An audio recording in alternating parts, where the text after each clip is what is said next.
양궁 국가대표 선수들의 강심장이 화제입니다. 김재덕 선수의 분당 심박수는 4년 전 도쿄올림픽 당시 162bpm이었는데요. 2024 파리올림픽에선 71bpm까지 감소했습니다. 어렵게 올라온 양궁 여자 단체 결승전에서도 우리 선수들의 심박수가 돋보였습니다. 상대의 추격에도 전운영 선수의 분당 심박수는 76에서 85bpm 사이를 유지했고 남수현 선수는 68bpm까지 떨어졌습니다. 반면 상대팀인 중국 선수들은 심박수가 100bpm 이상 치솟았습니다.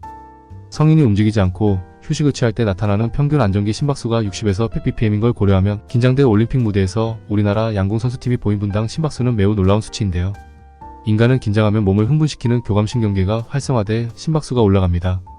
과긴장하면 대처 능력은 떨어지게 됩니다.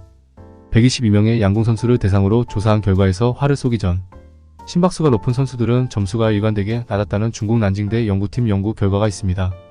일반인도 마찬가지인데요. 시험 마감 1분 전, 면접 도중 등 긴장될 상황에 심박수가 과도하게 올라가면 평소처럼 대처하기 어렵습니다. 우리나라 국가대표 선수들은 로봇과 경기하고 강한 바람 속이나 실제 경기장과 비슷하게 재현한 세트장에서 적응 훈련하며 긴장도를 떨어뜨렸습니다. 놀랍게도 이런 방법 없이 일상에서 심박수를 떨어뜨릴 방법이 있습니다. 바로 규칙적으로 유산소 운동을 하면 되는 것인데요.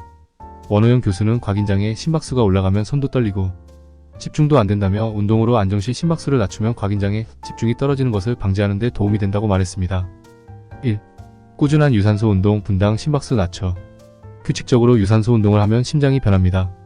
자심실 근육이 두꺼워지고 심장 용량이 커져 한 번의 심박박동으로 더 많은 양의 혈액을 내뿜을 수 있게 됩니다. 안정시 평균 심박수는 감소하는데요. 중앙대 병원 순환기내과 원호영 교수는 기본적으로 심박수는 선천적으로 정해진다면서도 유산소 운동을 열심히 하며 심장이 최적의 효율을 내도록 적응해 안정시 심박수가 떨어지고 심박수가 오르더라도 회복하는 데 걸리는 시간이 짧아진다고 했습니다. 마라톤, 축구, 수영 등 유산소 운동 선수들의 분당 심박수는 일반인의 절반밖에 되지 않습니다. 마라톤 이봉주 선수는 분당 심장박동수가 38회, 박지성 선수는 40회입니다. 또 박태환 선수는 심장박동수가 최고치를 찍은 후 다시 정상으로 회복되는데 2분밖에 걸리지 않는다고 알려져 있습니다. 일반인은 평균 3분이 걸리는데요. 운동선수만큼 운동하지 않아도 됩니다. 일반인도 운동을 하면 심박수가 떨어집니다.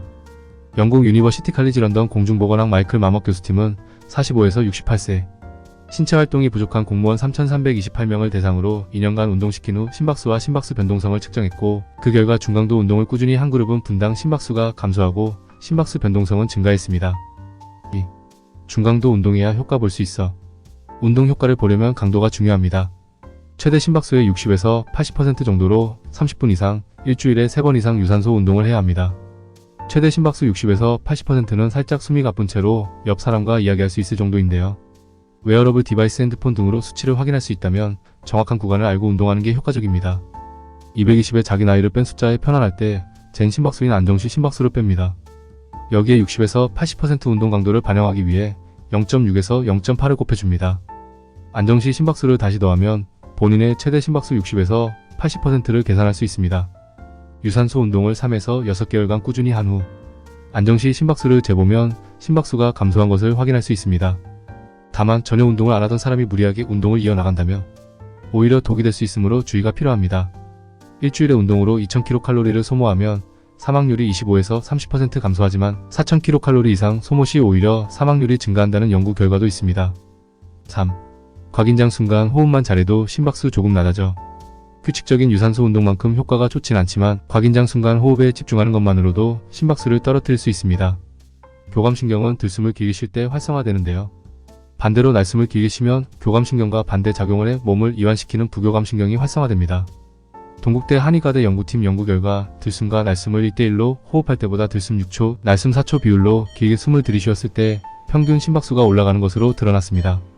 반대로 미국 스탠퍼드대 의대 연구팀이 실험 참가자를 4그룹으로 나눠 긴 들숨, 긴 날숨, 들숨, 날숨 한숨씩 명상을 하도록 한 결과 긴 날숨 호흡법을 한 그룹에서 심박수와 스트레스 수치가 가장 떨어진 것으로 확인됐습니다.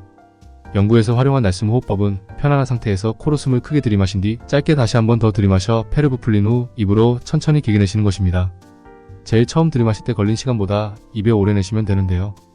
효과를 보려면 한두 번으로 끝내지 말고 약 5분간 반복하는 게 좋겠습니다.